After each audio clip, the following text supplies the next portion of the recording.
Hi, it's Marie at LivingFelt, and this week we have a fun little project for you. We are going to needle felt a magical fairy house on our wet felted background. We are going to work with the background that we previously carded on our drum carder and then wet felted together. This picture could be needle felted completely flat, but we've added some texture to it by bulking up the fiber. That way, if you run your hands across it, it'll feel interesting and textural. We'll decorate the top of our fairy house with some lovely flowers, and we'll add some interest by making a recessed door with a staircase leading up to it. We'll finish it off by putting it in a cute little shadow box.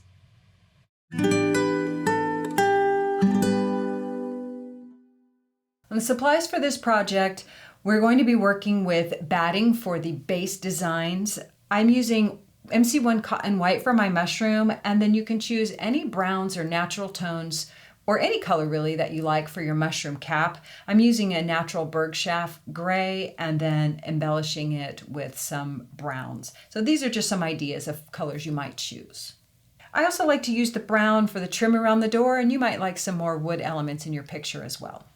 This is a great stash busting project. You can just use your scraps, grab whatever mixture of greens speak to you for your foliage, a little bit of yellow for the windows and potentially flowers, and then I used random tiny bits of blues, purples, pinks, and even oranges for the flowers. For additional features, I'm using grays for the stairs. You might have stepping stones as well, so I used more of the natural gray. I made some blends, and I also used MC1 aspen and then a very dark gray.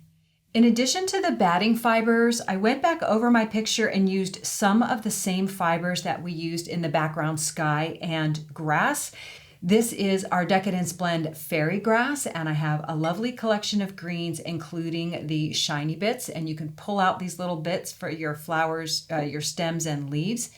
And this is called Sweet Shop, and these are the same colors we used in the sky. So you can grab some of your shiny bits, whether they're pink or peach or a stronger pink, to accent your flowers. And then you might even use a touch of Angelina, which I did as well, for a little sparkle.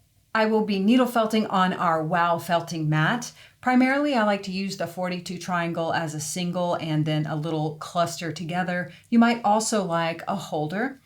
For the thicker bits, try a 38 star, a 38 spiral, or this orange one is a 38 star spiral. In this project, we are going to be needle felting onto our handmade felt background that we shared in a prior video. You could also do this on wool felt or fabric. Cut out the shapes of the primary subject for your project. For a little fairy house like this, you could cut out the main body of the house and the mushroom cap separate, or you could use them all together. Play with the placement of where you want it to be in relation to the horizon. If you set it just off center, it might give you a little more room to create other interesting things in the environment rather than if you put it right in the middle of your piece. So play with that before you start needle felting. One thing to keep in mind when you're choosing the place for the main body of your subject is how you're going to finish the piece, and also how thick or thin those perimeters are before you start poking into them or planning to add things to them. This piece started out as a 12 by 12. It's about a 10 by 10 at this point, and I would like to square it up, probably put it behind a mat. So I want my mushroom off to one side, not in the center, but I don't want it running off the edge of the frame. So I'm going to put mine right about here. To begin our fairy house, place down an amount of wool that goes beyond the shape, and then just tear off the batting by using your hands to hold pressure.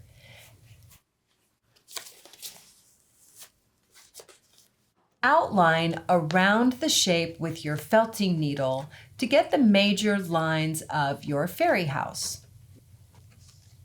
Then fold those fibers in so that you have real clean lines around the perimeter.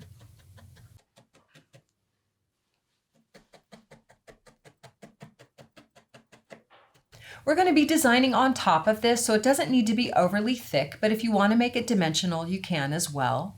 Today I'm needle felting with a 42 triangle and then a cluster of 42 triangles to flatten everything down.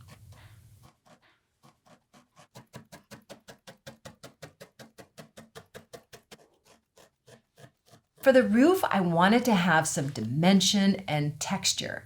That means I want it to be puffy but firm.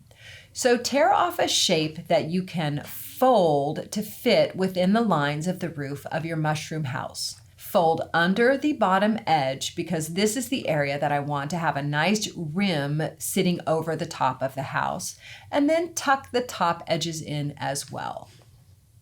Use your shape as a guide, and you can also use it to protect your fingers as you coax and needle felt the fiber in to match the lines of your shape.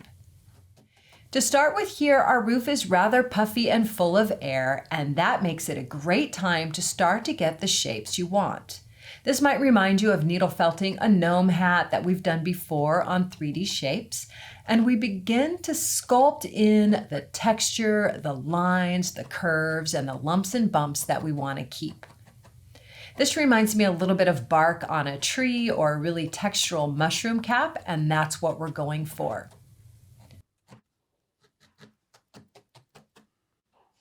And then we blend a little fiber to create some shading or accent areas and detail those lines to give them even a little more depth.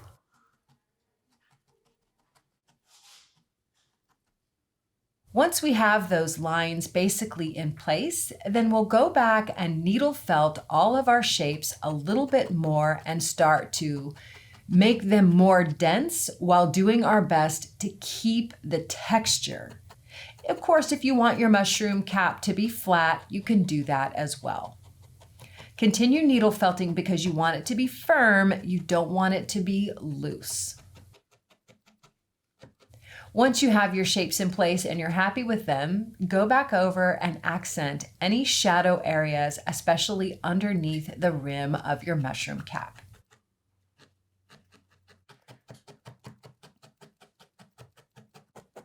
You'll notice that after you needle felt it for a while that it really does start to get firm, and you still have the textural dimension, the interest that you've added, but it's firm and will not get messed up if you run your fingers across it.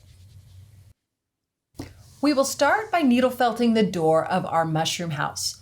While there might be a tendency to put it right on the bottom, we want a staircase leading up to our door. So we're going to put the base of our door roughly in the middle or just below the middle of the face of our mushroom. Draw a straight line by poking with your fine needle, and then use your finger to arch the fiber around and create a nice shape for your door. This is the outline, and now we know where it's going to be, so then we can fill it in with the fiber color of your choice. Make sure to needle felt each of these little design elements flat as you go and tear or cut off any extra fiber that you don't need. Always like to fold in the little wispy bits back into the main shape. This gives you a really nice clean line. With our door in place, we'd like to accent it with a little wood trim. Use your own design discretion here. This wool is a little wiry, so just coax it in and guide it with your needle. Cut off any excess.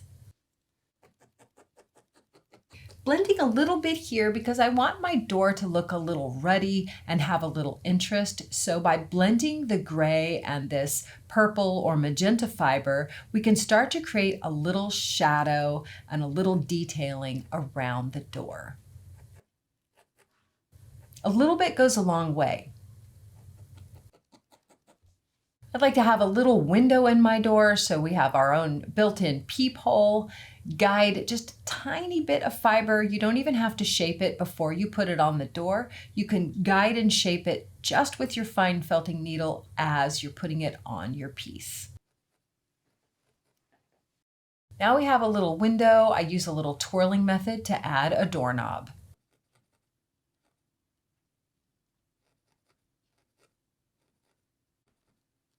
We're going to add some flower decorations to the roof of our mushroom house and to the front as well. Let's start with the roof. In order to give our flowers a nice backdrop, We're blending multiple greens to create our vinery and our leaves. So some dark, some medium hues, and some light hues as well. And make your blends not very homogeneous. It's okay to have interest here. So I'm stretching all of this out and needle felting it along the roof of my mushroom house so that we can get a nice cascade of blooming vines to trail down our mushroom house roof. And that dark green backdrop will really allow your flowers to pop off. I'm using a selection of pinks. This can be our MC1 batting or the Maori batting or the Bergschaft, whatever you have. These are very short fibers, but I'm twisting it into a little noodle and then cutting it into tiny bits that I can poke down and act as individual flowers. Fill in as much as you like here, put dark colors next to light colors, and just fill in the area with little clusters of blooms. You can twist a few colors together as well, and we add a little bit of orange for interest. Each piece we just poke and twirl so that you have these nice little flower shapes.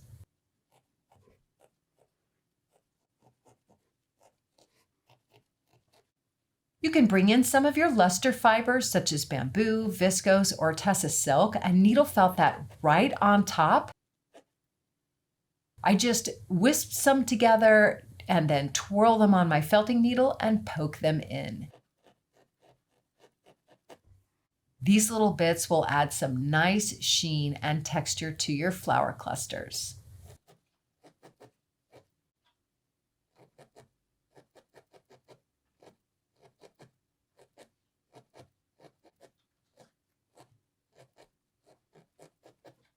Once you have all of your blooms in place and you're happy with them, it's a great time to go back and add any extra interest. I've decided that I would like some pops of a different green in here, and so you can selectively put them in just a few places that will help break up the design and make it look a little more lively.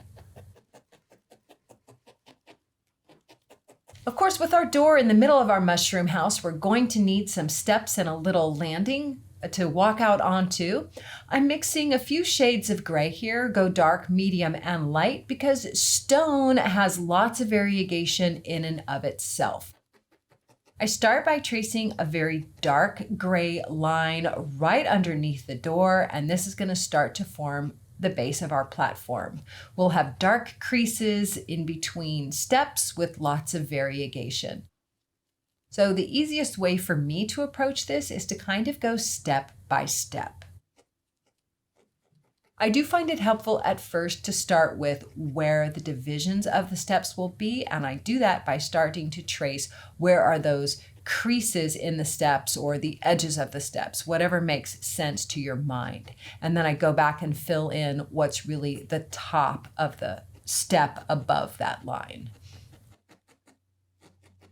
Stone steps are not very even and not very uniform. This is not poured concrete. These are gathered stones from around the woods. So just have fun with this process and give your staircase a nice shape that feels natural and leads us back down into the garden. I generally tend to work in a draft mode where I'm drafting out the visual and then I go back and add the detailing, flatten everything down, add an extra dark line or an extra light line after I get the basic visual in place. We do need our steps to take us all the way down into the garden, and of course you might have a path that wraps around to some other location, but we need to get all the way back down to the ground. Once you're happy with your staircase, go back and add any highlights or any additional dark areas as needed.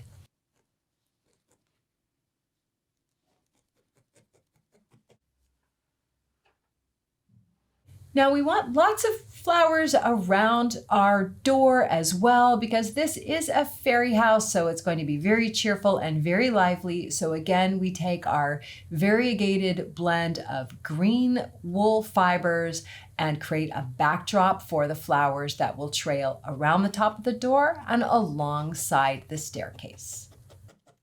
It will help a lot if you go ahead and butt that greenery right up to the staircase and get some dark bits in there as well along those edges.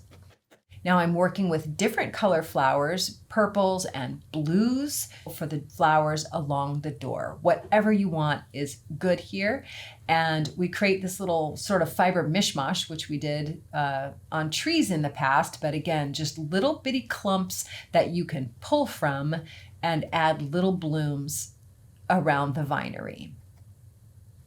I don't think you can put too many flowers here, and once you have them all in place, you can go back and add any final accents that you want, whether it's a blue highlight or a dark center. They don't need to be overly detailed because when you step back from the picture, they're gonna pop out. Again, some final accents with some lighter greenery in between the flowers will just bring a little more life to your arrangement.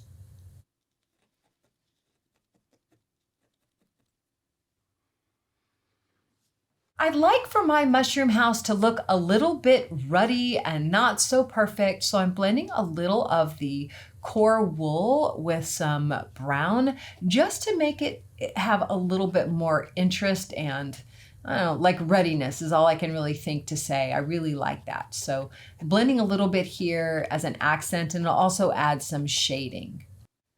Wherever something is too clustered or too clumpy, like the dark colors, you can spread a little bit of that lighter shade out when you have a thin batting and patch it right over the top, and it helps everything blend beautifully. A little more accent, I want to see a little more shadow underneath the roof line, and that's what we're adding here. Each of these little pieces is going to add some dimension and take your picture from looking overly flat, give it a little more life. We're tying our garden all together now with a little bit of greenery to sort of blend the steps with what was our canvas background in the back and have it be a little more homogeneous with what we've added on top. Spend a little time around the staircase here so that it feels like the flowers are growing somewhat naturally around that framing, and it will really help blend the added mushroom house and garden to your beautiful canvas background.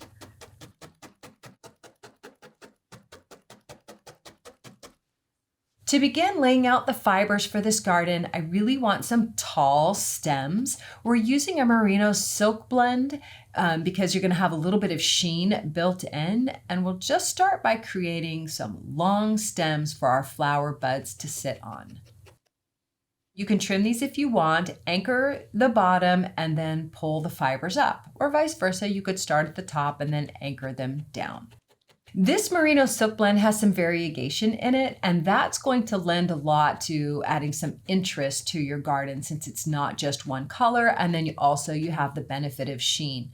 Try not to be overly uniform here. Let it be wispy and a little crazy because gardens have lots of layers going on as you're standing in front of them and looking back. So it's okay if it's a little disorganized.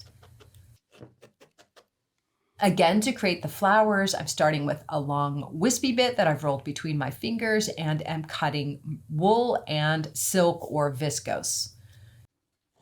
I like how the viscose or whatever the luster fiber is that you choose tends to be a little more straight. I think it adds some interest and texture while the batting wants to be, easily tamed. On these flowers, we tried not to make them too round or too perfect. A little more blobby so we have a little more texture. And looking at this garden, I can see I wanted to have some anchoring behind it. So we're taking a mixture from our stone pathway and I'm going to create a little boulder field. It's also going to help anchor the house in its place because the house will then have something behind it and bring it to the foreground. And I like it coming all the way off the picture. So start with a dark base and then go back and add any accents of dark areas and light areas to make it feel a little more realistic. Make sure to bring your flowers up in front of it because that layering will add the depth to your picture.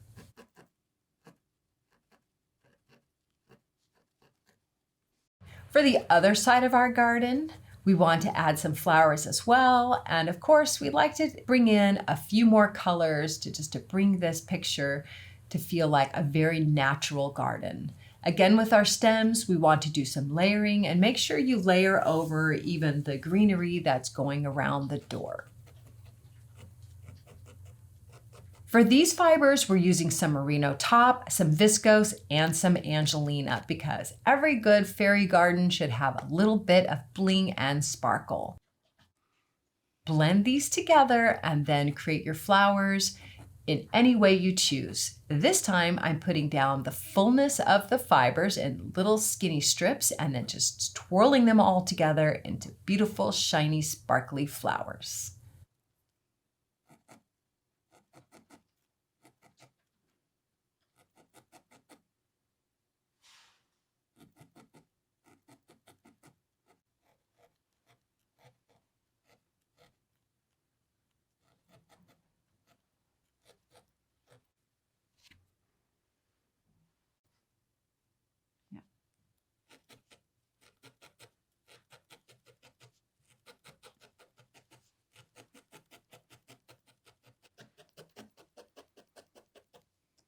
Of course, we need a few windows in our fairy house, and I like things to be a little uneven and not overly perfect. We've just chosen a little bit of our yellow fiber and a little bit of the luster fiber to give them some sheen, and twirling them into place for some little bright areas so the sunshine can come through.